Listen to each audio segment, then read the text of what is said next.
Hey everyone! In this video, I'm going to show you how to duplicate a database in Notion in just a few simple steps. Start by finding the database you want to duplicate in your sidebar. Then click the three-dot menu button next to its name to open the context menu. From the menu that appears, hover over Duplicate and then click Duplicate with Content from the submenu that opens. Notion creates the duplicate and it appears in your sidebar straight away with the same name as the original. Click on the new duplicated database entry in your sidebar to open it and view its contents. Click the toggle arrow next to the database name in the sidebar to collapse that section.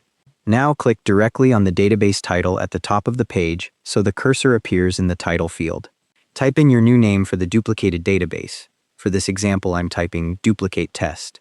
To confirm everything copied across correctly, click the plus new page button in the table, and you'll see a new row appear just like in the original database. When you duplicate with content, all your database entries, properties, and views come across to the new copy, so you don't need to rebuild anything. If you want an empty database with just the structure, use the plain duplicate option instead.